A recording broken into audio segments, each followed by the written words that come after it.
heard my friend cry, and he sank to his knees, coughing blood as he screamed for his mother. And I fell by his side, and that's how we died, clinging like kids to each other. And I lay in the mud and the guts and the blood, and I wept as his body grew colder. And I called for my mother, and she never came, though it wasn't my fault, and I wasn't to blame. The day not half over, and 10,000 slain, and now there's nobody remembers our names, and that's how it is for us soldiers.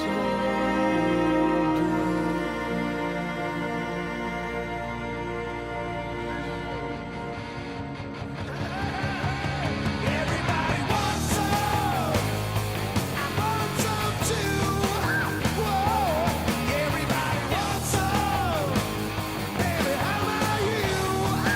Yeah, everybody wants some. Hey guys, Everybody needs some. guys, Everybody wants some. guys! It's not that kind of Somme. It's the Battle of the Somme. It's a famous World War I conflict. It's actually kind of ugly and sad. Oh, wow, man. I know, it was a lot for me to handle too. Wait a second, man. What? Dedicate one to the ladies. No, you can't dedicate this one to the ladies, Dave. There were no ladies at the Somme, and this isn't really a sexy topic. In fact, I think it would be really not cool to try to make it that. Oh, my God! I'm sorry, I know that's like your thing, but it's not gonna work for this episode. Dude, are you okay? You kind of sound like you're having a meltdown over there, man. Listen, don't freak out on me here. It's not the end of the world. Ow, might as well jump. Hey, don't even talk like that. It's one episode. I'll find a place to work you in eventually, okay? But when you say you're thinking about jumping, I have to take that seriously as a threat of self-harm. Jump! Hey, knock it off, guys. I can hear you back there. This isn't a joke.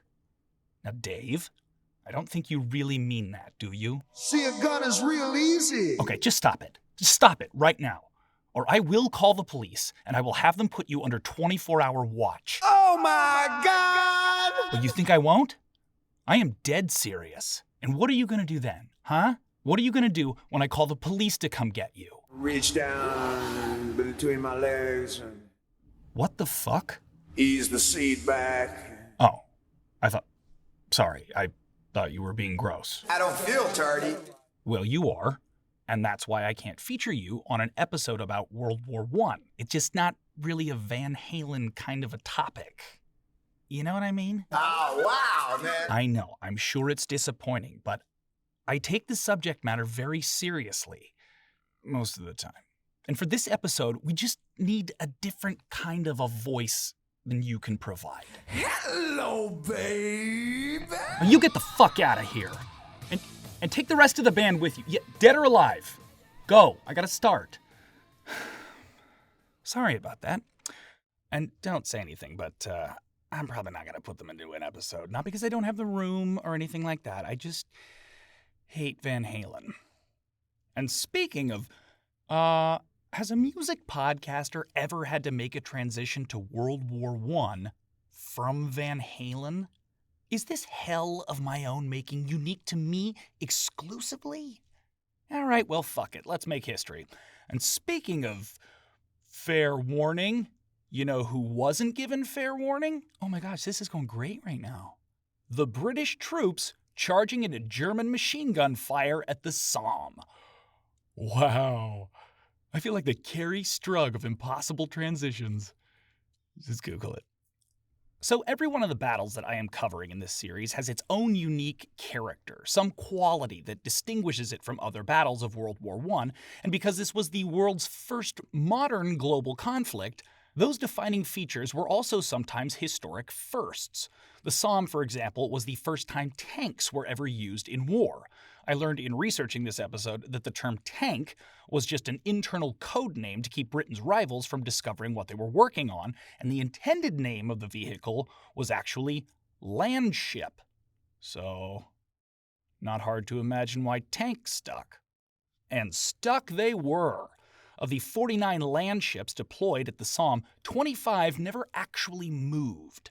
The 24 that did, however, offered both an enormous morale boost to the English, as well as a terrifying vision of the future to, fucking everybody else. No matter how heartening it must have been to have watched those industrial behemoths rolling over enemy trenches and barbed wire, which is what they were designed specifically to do, at some point the animal brain must have kicked in and said, hey, that monster? Yeah, it eats life. So, maybe don't trust it? This is a quote from one of the British infantry as he watched the Mark I's mobilize for the first time. It was a funny sensation to see these tanks coming over the shell holes. No stopping. No matter what they came over. They got over it all right, and it was terrifying. It gave you a funny sensation to think that they were on our side. They were against us. It was a wonderful sensation, really, to see them, but it was horrifying. You know? I know. I get that feeling of mortal terror anytime a shadow of a really big bird passes over my head. I mean, I know there is no bird big enough to swoop down and carry me off to be food for its babies, but at one point in our ancestral DNA, there was. And somewhere in my brain, that early mammalian is still rattling around. So, yes, dead English guy, I do indeed know. One of the other reasons the Somme is so well known to history is because of who fought in the battle. On the German side, both Otto Frank, future father of Anne Frank, and Adolf Hitler participated in the battle. Boy, there's a buddy movie with a third act that is definitely unwritable. And for the English, the man responsible for the lyrical content of at least 10 to 15% of all heavy metal albums, J.R.R. Tolkien, wrote his experiences of no man's land into the soil of Middle-earth. This is from the book The Two Towers. Sam tripped. For a moment, the water below him looked like some window through which Sam peered. There are dead things, dead faces in the water. Dead faces, he said with horror. To which Gollum then replies, There was a great battle long ago. The marshes have grown since then, swallowed up the graves. You cannot reach them, cannot touch them. All dead. And over on your left, you'll notice the world-famous Marne River, future site of Disneyland Paris. Tolkien, man. What vision. But the real reason the Somme gets its own chapter in the history of World War I is because of one single day. The day that I mentioned on side A of this episode, July 1st, 1916, which was the single deadliest day in the history of the English Army. And think about that.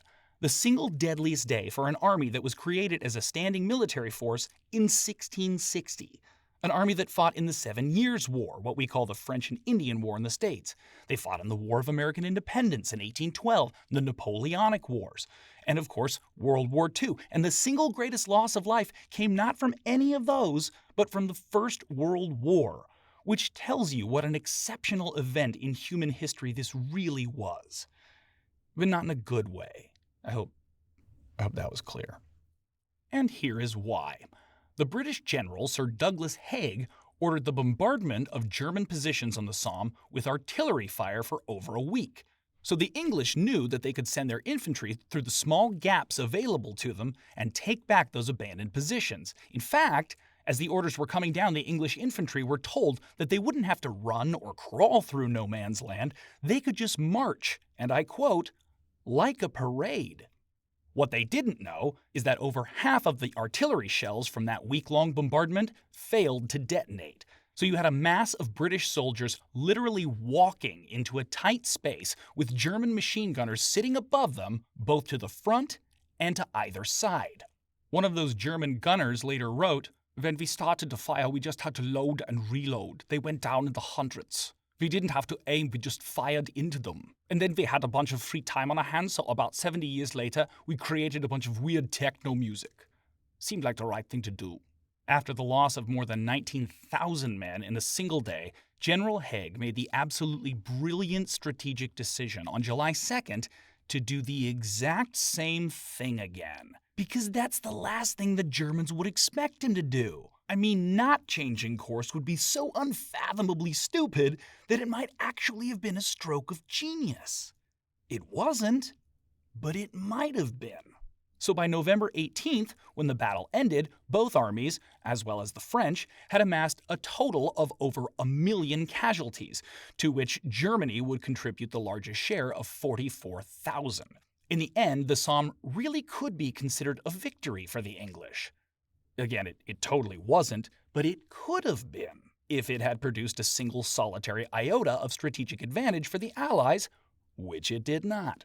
And in 2021, a Finnish band that took its name from the conflict released their second EP in as many years, dedicated exclusively to World War I, titled Prussian Blood. It is also the final black metal offering that I will play for you on this series, and if it is to be the subgenre's black swan song, we ought to send them out as we know they would want us to, with terrible production values. This is Iron Kingdom by the band Somme.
Might be mad at me if they hear this, but I do take it upon myself to try to help them out a bit. Pump some bass in there, denoise that shit.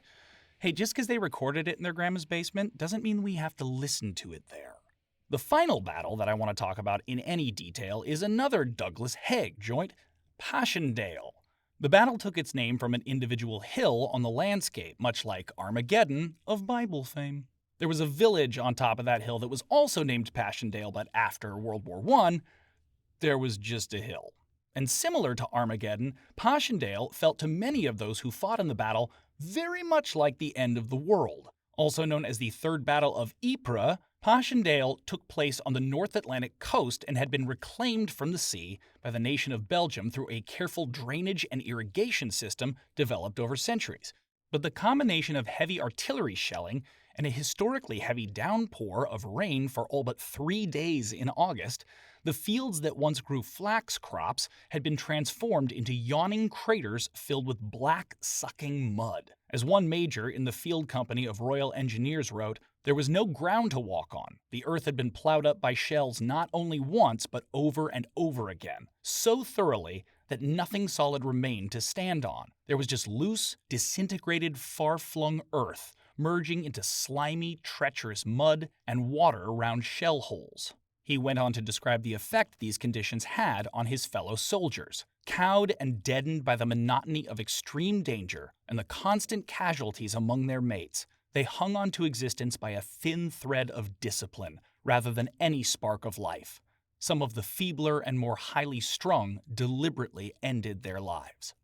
The battle was made all the more terrible by the fact that it was launched almost entirely at the whim of one man, the aforementioned Sir Douglas Haig, who was told by the French Army Chief of Staff, as well as the fucking English Prime Minister, not to attack, as they could now wait for the American reserves to arrive and increase their chances of success by numbers. So he went and did it anyway, costing the armies another 1 million casualties, fairly evenly divided between the French and English on the one side and the Germans on the other. Oh, and absolutely nothing was gained in the battle at all. The British Prime Minister that I mentioned just a minute ago was Lloyd George, who wrote in his memoirs in 1938, "Passchendaele was indeed one of the greatest disasters of the war. No soldier of any intelligence now defends this senseless campaign." And it should not surprise you to learn that none other than General Douglas Haig was indeed a soldier of no intelligence, as he seemed utterly convinced of his ultimate correctness in all things, including his signature strategy of sending as many of his own soldiers to their pointless deaths as he was able. And he was quite able.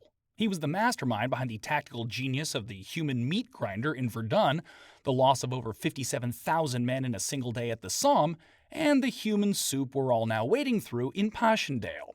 When I listened to the last episode, it was clear that I was growing increasingly unhinged the more I learned about the strategy of attrition, and was very much taking out that anger on Erich von Falkenhayn. But I realized that one person can't be considered responsible for the senseless cruelty of World War I.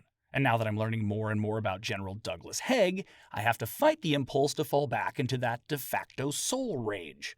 So, to take a page from the book of Sir Douglas Haig, I've decided to learn nothing from my own failings and just double down on my abject hatred of this colossally stupid mistake of a human being. For example, here is General Haig offering us a tiny window into his unequivocal capacities as a philosopher and visionary of the military sciences 8 years after the conclusion of World War I, gifting his wisdom unto us and the ages on the future of modern warfare as he sees it in 1926.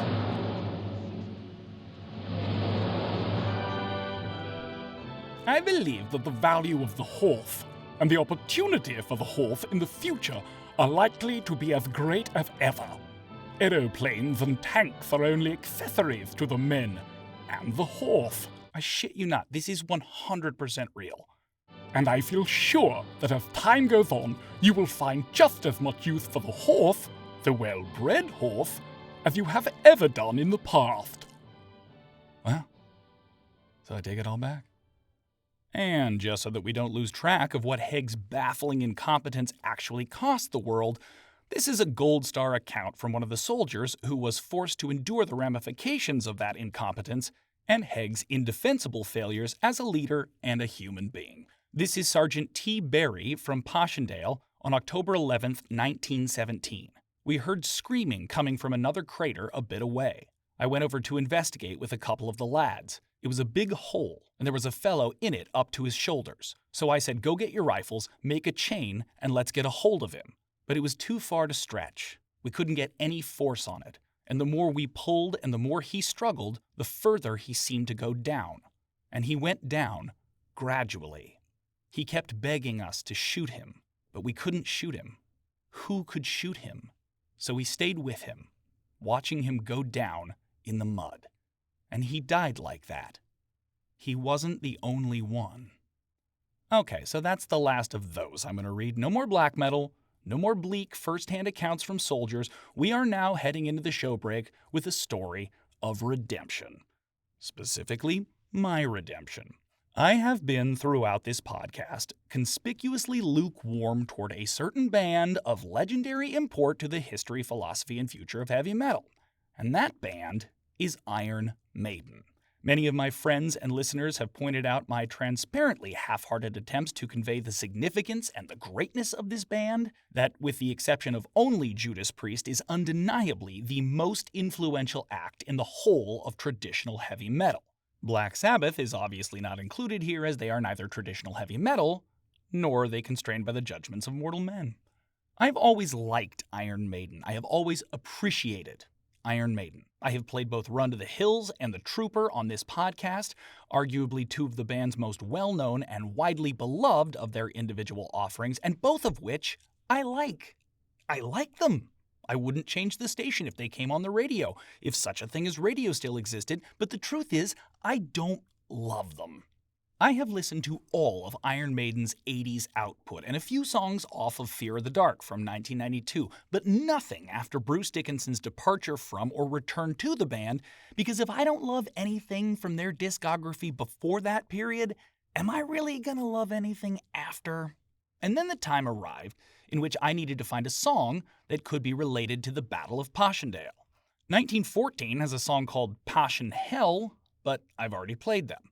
Tides of Sulphur has an EP called Ypres that covers the battle, but I've played them as well. The band God Dethroned also has an album called Passchendaele, which isn't terrible, but they spell it Passion Dale, which is terrible, so I'm not playing it. Which meant that I was left to rely somewhat reluctantly on the song Passchendaele from Iron Maiden's 13th studio album, Dance of Death, in 2003. Now, in my imagination, listening to an Iron Maiden track off of an album I've never heard from the year 2003 that has some of the worst cover art that I've ever seen in my life sounded like something Donald Rumsfeld might personally approve to be played on a 24-hour loop at ear-splitting decibels should I ever be held as an enemy combatant in Guantanamo Bay.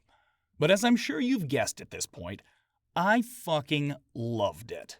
I absolutely, unequivocally loved the song Passchendaele by Iron Maiden. It's 8 minutes and 28 seconds long, and I'm gonna play the whole fucking thing for you right now. And when we come back, we are going to close out our series on World War I with the Russian Revolution and the events leading up to the armistice of 1918. But I shall return in the same fashion that Bruce Dickinson does absolutely everything in life shortly. Oh, come on, you knew I was going to get one in there, right? Just because I have a favorite Iron Maiden song now, that doesn't mean I'm not the same old Quinn that you've come to know and then eventually know a little better. Whatever, we'll sort this out after Passchendaele. My favorite song by Iron Maiden. When we come back.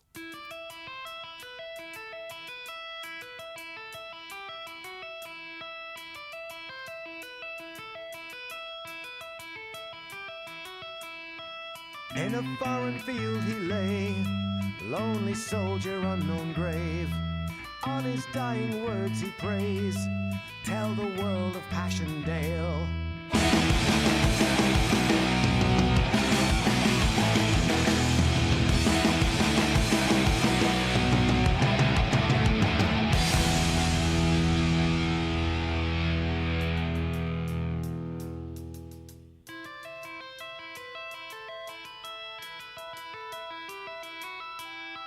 We live all that he's been through, last communion of his soul. Rust your bullets with his tears, let me tell you about his years.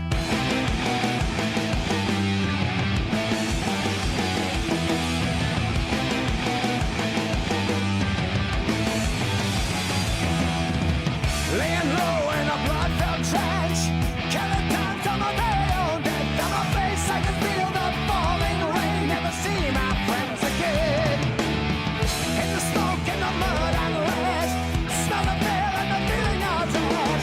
So many times to go over the wall, rapid fire at the end of us all.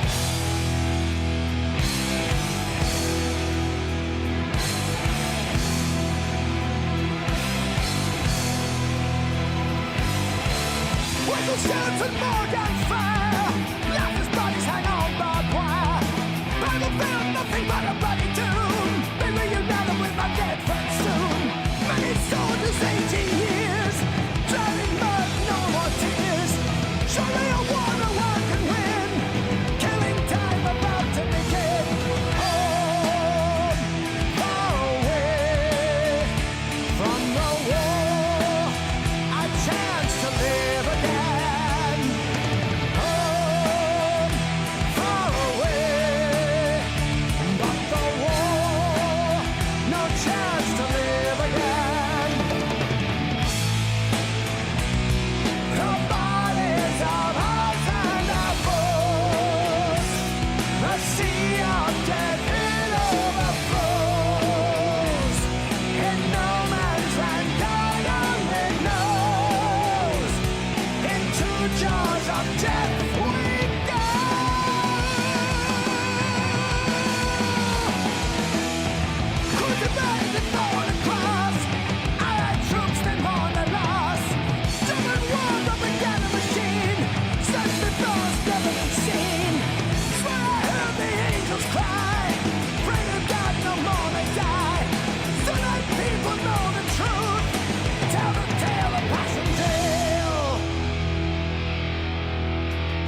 tremble